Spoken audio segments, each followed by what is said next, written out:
Hey there, welcome back. In today's lesson, we're going to be learning how to write conclusions for our IELTS essays. Now, conclusions for IELTS don't have to be complicated, although there are some things that we should and shouldn't do. So first of all, we should start with in conclusion or to conclude. This makes it very clear to the examiner that we have a conclusion. Next, we should restate our position in the conclusion. So your position is your opinion, and this is when you respond to the question. So for example, if you get a question like, to what extent do you agree or disagree? You should respond to that question in the introduction and also the conclusion of your essay. So you should say something like, I completely agree that, and then whatever the statement is. Okay, next we should summarize the ideas in our body paragraphs. So if our IELTS essay has 3 ideas, then we should summarize those ideas in the conclusion. And I'll show you an example a little bit later on. Also, we should make sure that they are between 1 and 4 sentences long. We don't need to write very long conclusions. Okay, what shouldn't we do? Well, we shouldn't introduce a new idea into our conclusion. Even if you suddenly think of an absolutely brilliant idea that answers the question very well, if you're writing the conclusion, it's too late, unfortunately. We don't introduce any new ideas in the conclusion. We simply summarize the ideas we've already mentioned. Okay, we don't start with in a nutshell, or in sum, or in summary. These aren't really appropriate for IELTS essays. Instead, just use in conclusion or to conclude. Okay, don't use cliched, memorized phrases like every coin has 2 sides or it's a double-edged sword. These memorized phrases won't help you to get a higher score in IELTS. Also, don't be specific to your country. Now, this isn't really a huge problem, but ever so often I'll see essays that make the conclusion related to their specific country. Now, IELTS essays aren't about specific countries. They're about ideas and concepts all over the world. So don't make the conclusion specific to your country. Finally, you don't need to explain your hopes and dreams for the future. Some teachers say that you should do this, although I don't really recommend it, say unless you've written 240 words and you need to just put in 1 extra sentence to get your essay to 250 words minimum. Okay, let's have a look at some conclusions. Imagine you get this question. Teenagers should have regular exams at secondary school as this will prepare them better for life after leaving school. To what extent do you agree or disagree? Now, our conclusion is going to be something like this. In conclusion, I would argue that teenagers should be given regular exams at secondary school because they provide useful practice for future tests in further education and develop a range of skills that help teenagers when they start work. Okay. Do we start with in conclusion or to conclude? Yes, we do. We've got in conclusion. So it's very clear to the examiner that we have a conclusion. Do we restate our position, our opinion? Yes, we do. We say, I would argue that teenagers should be given regular exams at a secondary school. So we're directly responding to the question. Next, do we summarize the ideas in the body paragraphs? Yes, we do. You can see that in the underlined section. In this case, our body paragraphs have 2 main ideas, and these are the 2 ideas that we summarize in our conclusion. We say that they provide useful practice for future tests in further education, and they develop a range of skills that help teenagers when they start work.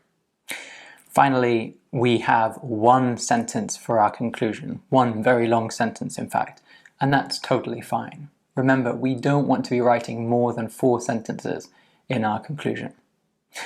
Okay, let's look at some useful structures and vocabulary for conclusions. Now, the most useful is simply, I would argue that, or I believe that. And we use this to say what your opinion is. So when we're responding to the question, something like this. In conclusion, I would argue that teenagers should be given regular exams at secondary school because, and then we go on to explain the reasons. The next is quite useful. On the grounds that. So we use this instead of saying because when we're summarizing ideas. In conclusion, I completely agree that teenagers should be given regular exams at secondary school on the grounds that, and then we explain why we believe that teenagers should be given regular exams at secondary school. Next, while, then a clause, comma, clause. Now this is a very useful structure for when we partially agree, or when, for example, we think the advantages outweigh the disadvantages, although we still acknowledge that there are some disadvantages.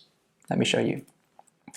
In conclusion, while it is true that exams can be overwhelming for teenagers, I would argue that they are beneficial because da-da-da and da-da-da. So these are the reasons here.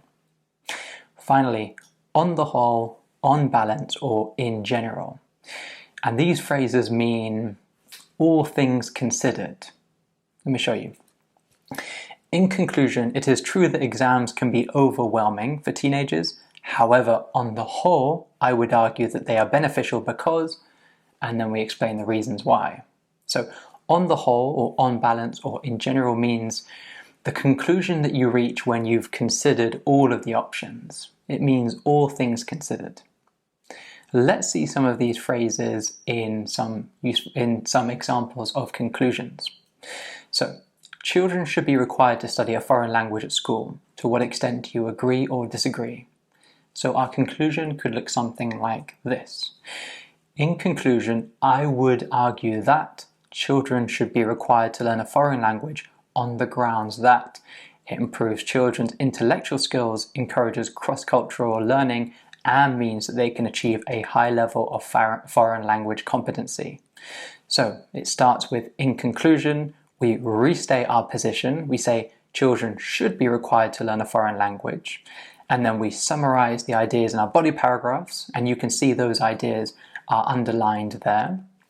You wouldn't underline them in your actual IELTS essay, that's just to show you.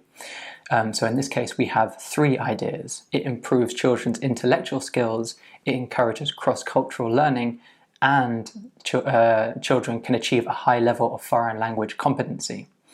And again, it's just one long sentence, so it's shorter, or rather it's between 1 and 4 sentences long. Next, traffic congestion is a big problem in many of the world's major cities. Explain some possible reasons for this problem and suggest some solutions. Okay, so this is a very typical reasons and solutions essay question. So our conclusion could look a bit like this. In conclusion, I believe that traffic congestion is caused by high population density in cities and a large proportion of the population choosing to travel by private transport. As a result, investment in public and alternative transportation would do much to alleviate traffic issues in major cities. So we use in conclusion, we restate our position, we also summarize the ideas in our body paragraphs. So we've summarized our 2 reasons for traffic congestion and our 2 solutions as well. And again, it's just one long sentence here. So we're making sure to make our conclusion between 1 and 4 sentences long. Next question. Do the advantages of working for yourself outweigh the drawbacks? Okay, here's our conclusion. In conclusion, while owning your own business is undoubtedly more risky, I believe the advantages are greater than the disadvantages. Through owning your own business, you have greater autonomy and you are able to keep the profits from your work. So we started with in conclusion, we've got our position. We say that I believe that the advantages are greater than the disadvantages. And then we also summarize the ideas in our body paragraphs. So in this case, we've used the while clause, comma, clause structure because we're saying, yes, we think the advantages are greater than the disadvantages. However, we also acknowledge that there are some disadvantages. For example, owning your own business being more risky. And it's between 1 or 4 sentences. Okay, we could also write this exact same conclusion in a slightly different way. So instead of using the while clause, comma, clause format, we could write this. In conclusion, it is certainly true that owning your own business is more risky. However, comma, on balance, comma, I believe that the advantages are greater than the disadvantages due to the fact that you have greater autonomy and you are able to keep the profits from your work. Right, best of luck writing your conclusions in your practice essays, and make sure you do spend time writing conclusions and getting familiar with how to write conclusions before you go on to do your IELTS writing test. Best of luck, and I'll see you in the next lesson. Bye then.